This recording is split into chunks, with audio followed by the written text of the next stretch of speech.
안녕하세요. 텔리어월드 디자이너 지아입니다. 세계적인 가구 회사 이케아에 영감을 준 화가가 있어요. 오늘은 스칸디나비아 스타일의 모티브가 된 그림 이야기입니다. 마이아트 뮤지엄과 스웨덴 국립미술관이 협업한 새벽과 황혼까지 스웨덴 국립미술관 컬렉션에 다녀왔습니다. 그동안 북유럽 미술은 접할 기회가 없었는데 전시를 다녀온 후 보석을 찾은 기분이 들었어요. 북유럽에 사는 사람들은 날이 추워서 대부분의 시간을 집 안에서 보낸다고 하죠.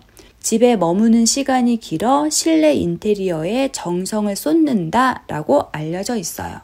이케아의 주방 디자인을 보면 칼 라르손 그림 속 주방의 모습을 찾아볼 수 있어요. 아이들이 커다란 식탁에 모여 앉아 책을 읽거나 카드 게임을 하고 가족들, 이웃들이 모여서 오순도순 이야기 나누는 평범한 일상을 보내는 이 모습이 이케아가 추구하는 가족을 위한 주방의 모습이라고 합니다. 새벽부터 황혼까지 스웨덴 국립미술관 특별전에서는 북유럽 특유의 화풍이 돋보이는 그림들과 19세기 후반부터 20세기로의 전환기에 북유럽의 모습을 담은 그림들이 전시돼 있어요. 19세기는 산업화의 영향으로 전통과 기술이 혼재되는 시기죠. 프랑스에서는 인상주의적 화풍이 인기를 끌고요. 많은 스웨덴의 화가들이 프랑스로 유학을 가서 그림을 그립니다. 칼 라르손 역시 프랑스에서 인상주의적 화풍에 영향을 받은 그림을 그렸는데요. 스웨덴으로 돌아와 신화와 꾸며진 낭만주의적 회화가 아닌 가족과 개인의 행복을 담은 그림을 그립니다. 칼은 후배였던 화가 칼린 베르그와 결혼해서 8명의 자녀를 낳아요. 카린은 칼에게 가족의 모습을 그리기를 권유했고 그들은 평범하면서도 행복한 이야기들을 회화 작품으로 그려냅니다. 미소 짓게 만드는 아이들의 장난꾸러기 표정. 특히 너무 재밌는 게 사랑을 담은 아빠의 시선으로 아이를 그리잖아요. 그 아이의 개구진 표정이나 그 집안의 분위기 이런 것들이 그림 속에 잘 드러나서 보는 이로 하여금 굉장히 행복감을 느끼게 해주는 게 이 칼 라르손의 그림의 특징이에요. 가족이 행복이 함께하는 그림들. 사람들은 이 그림을 보면서 입가에 미소가 떠나지 않는 경험을 하게 되죠. 세계 1차 대전에 참여했던 스웨덴의 군인들이 성서다음으로 칼 라르손의 그림을 많이 간직했다고 해요. 그의 그림이 얼마나 많은 사랑을 받았는지 알 수 있죠. 칼 라르손은 어린 시절 빈민가에서 태어나고 자랐어요. 부모님이 여관을 운영하던 중에 아버지가 빚을 지고 사라졌는데 칼과 어머니는 빚을 갚기 위해서 여관을 처분하고 노숙자가 돼서 거리에서 생활했다고 하죠. 14살 때는 4살 아래 동생이 세상을 떠나기도 했고요. 혹독한 어린 시절을 보내는 중에도 칼의 어머니는 칼을 보듬으면서 그의 미술적 재능을 키우기 위해 아낌없는 지원을 해줍니다.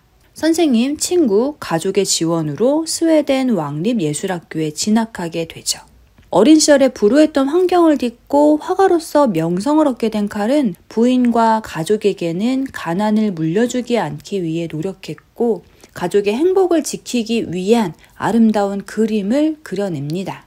평범한 사람들의 일상이 이토록 아름다울 수 있다는 것, 그림 속 아이들의 표정과 손수 만들어낸 가구, 식탁보, 테피스트리, 벽에 그려진 아름다운 문양들까지 행복을 그리는 화가, 불우했던 어린 시절을 이어내기 위한 행복한 시절을 그리는 화가로 사람들은 그의 그림을 보면서 따뜻함을 느끼게 되죠. 칼 라르손, 오늘도 행복을 그리는 이유. 책에 이런 내용이 나와요. 유럽의 수공예 운동을 영국의 윌리엄 모리스가 이끌었다면 스칸디나 반도의 수공예 부흥 운동의 중심에는 칼과 칼린이 있었다. 윌리엄 모리스는 영국의 직물 디자이너였는데 19세기 산업혁명으로 인해서 공장에서 대량 생산 제품들이 싼 가격으로 쏟아져 나오죠. 이로써 수공예품들이 설 자리를 잃게 되는데요. 수공예품을 다시 부흥시켜 보려는 활동을 했던 사람이에요. 디자인 공예사 중에서도 중요한 인물로 자주 등장하는데요. 아름다운 식물의 모티브, 꽃, 덩쿨 등을 벽지, 섬유 등에 그려요. 레드하우스라고 하는 집에 손수 만든 여러 가지 공예품들로 사용해서 집을 꾸미죠. 레드하우스는 사람들에게 수공예품의 아름다움을 널리 알리는 데 큰 역할을 했어요.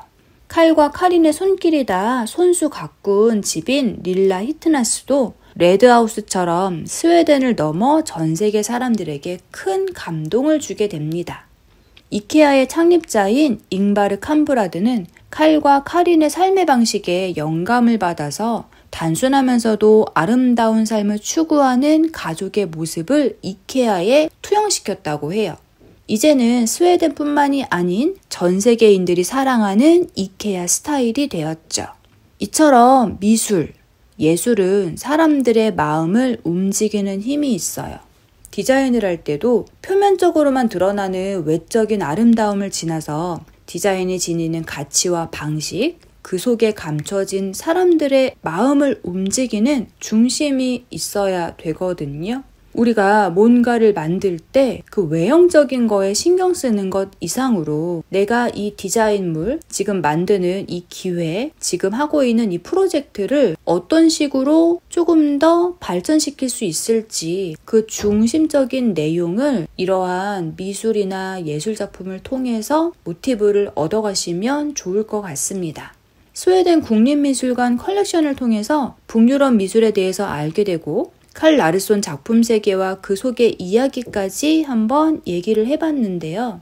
전시를 시간 내서 보러 가시고 그 전시에 관한 이야기나 책들을 좀 찾아보시면 이런 인사이트, 레퍼런스죠. 자료들이 쭉 쌓이면서 여러분들의 디자인적인 지식이나 스킬들이 늘어날 거라고 생각을 해요.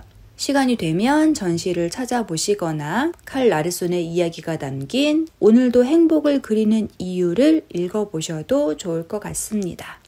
자, 오늘 영상은 여기서 마치도록 하겠습니다. 다음에 더 다양한 이야기로 찾아오도록 할게요.